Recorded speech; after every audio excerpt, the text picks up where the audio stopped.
Belum lama ini pasar saham dikejutkan dengan Black Monday, di mana bursa saham sempat kompak berjatuhan.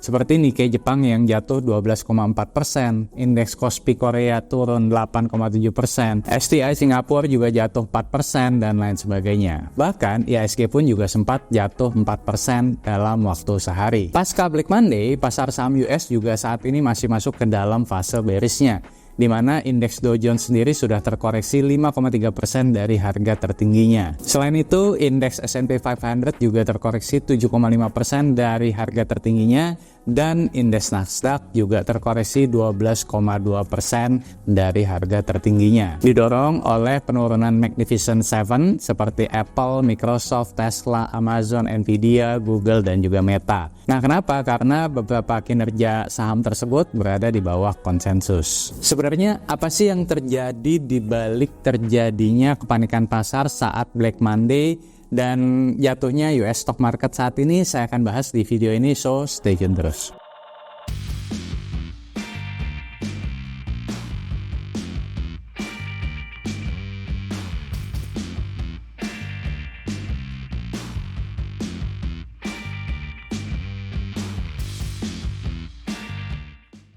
Oke, nah jadi apa aja nih penyebab terjadinya Black Monday dan juga jatuhnya US stock market? Oke, langsung aja kita mulai poin yang pertama, yaitu unemployment rate yang di atas ekspektasi.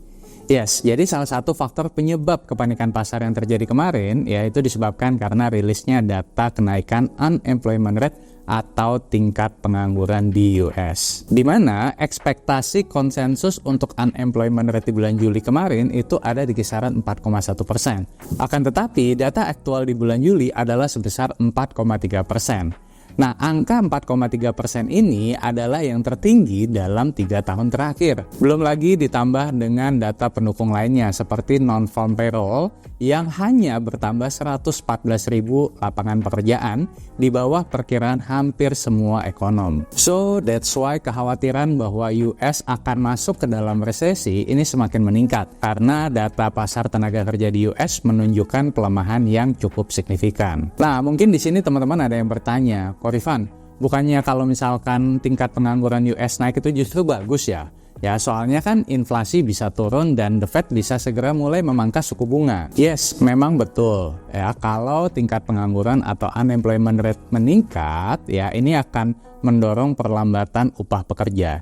Nah, di mana penurunan upah ini akan membuat inflasi menurun, tapi dalam kondisi yang diekspektasikan. Karena data tenaga di US ini kan erat kaitannya dengan pertumbuhan GDP. Nah, kalau di luar ekspektasi atau di luar konsensus tadi, ya takutnya malah ekonomi melambat sehingga menimbulkan resesi ekonomi. Nah, jadi ada batas yang harus dijaga. Anyway, ketakutan resesi nggak cuma dari sisi data tenaga kerja aja, tapi dari data ekonomi lain yang menunjukkan yaitu spread treasury yield yang negatif. Nah, indikator lainnya yang menunjukkan bahwa US berpotensi untuk masuk ke dalam resesi adalah yang namanya spread treasury yield antara treasury 10 years dan juga 2 years yang saat ini berada dalam zona negatif. Nah, jadi secara historical resesi ini memang selalu diawali oleh yang namanya inverted yield curve atau spread negatif tadi antara US Treasury yang 10 tahun dan juga 2 tahun. Dan saat ini memang fenomena inverted yield curve tadi ya memang sedang terjadi hingga tahun 2024 ini. Ya, jadi memang ada potensi kalau US akan mengalami resesi. Dan FYI, ketika US mengalami resesi, ya secara rata-rata dari tahun 1950 S&P 500 itu akan turun 20%. Ya, tapi kemudian akan recovery lagi ya dengan rata-rata 40% selama 18 bulan berikutnya. Pertanyaannya adalah dengan dua indikator tadi ya, sekarang yang jadi pertanyaan nih, apakah US benar-benar akan kembali masuk ke dalam resesi? Nah, untuk menjawab pertanyaan apakah US akan masuk ke dalam resesi, jawaban saya adalah tergantung. Tergantung apa?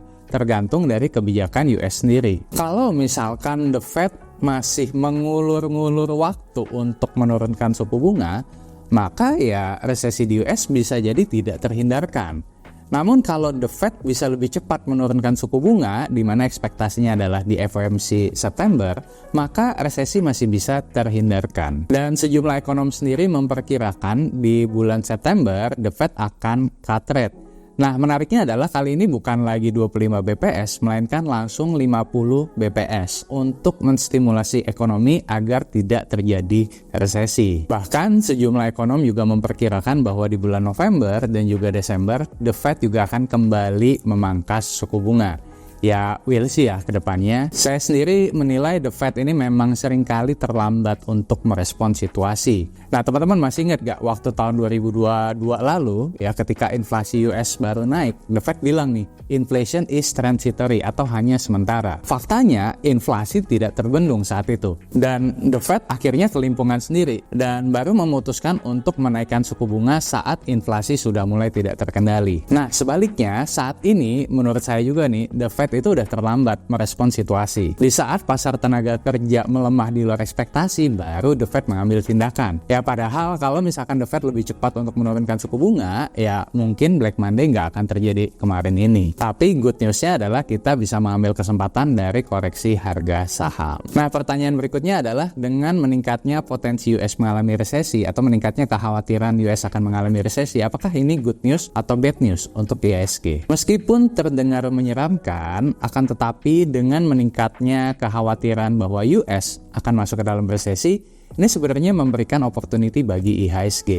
Ya kenapa? Karena dengan meningkatnya kekhawatiran bahwa US akan masuk ke dalam resesi, ini bisa membuat The Fed lebih agresif dalam menurunkan tingkat suku bunga Fed rate. Jadi, jika nanti di bulan September The Fed benar-benar akan memangkas suku bunga 50 basis point, maka spread gap atau jarak antara BI rate ya dan juga Fed rate ini akan menjadi lebih besar dan akan mendorong capital inflow yang lebih besar lagi ke depannya. Di bulan Juli kemarin, investor asing sendiri sudah mulai mencatatkan capital inflow itu sekitar 6,6 triliun rupiah. Setelah di April sampai Juni lalu, investor asing itu mencatatkan capital outflow sekitar 33 triliun rupiah. So, harapannya capital inflow ini akan terus berlanjut agar likuiditas di IHSG kembali meningkat dan harga saham kembali naik. Jadi kesimpulannya adalah dengan meningkatnya kekhawatiran bahwa US akan masuk ke dalam resesi, ini memang memberikan dampak negatif bagi IHSG dalam jangka pendek. Di mana karena faktor panic selling ya membuat IHSG ikut terkoreksi. Akan tetapi saya meyakini bahwa koreksi ini hanya terjadi sementara waktu atau temporary saja, karena melemahnya data tenaga kerja ini justru membuat peluang The Fed untuk mulai cut rate di September nanti menjadi lebih besar dari yang tadinya hanya 25 basis point ini menjadi 50 basis point.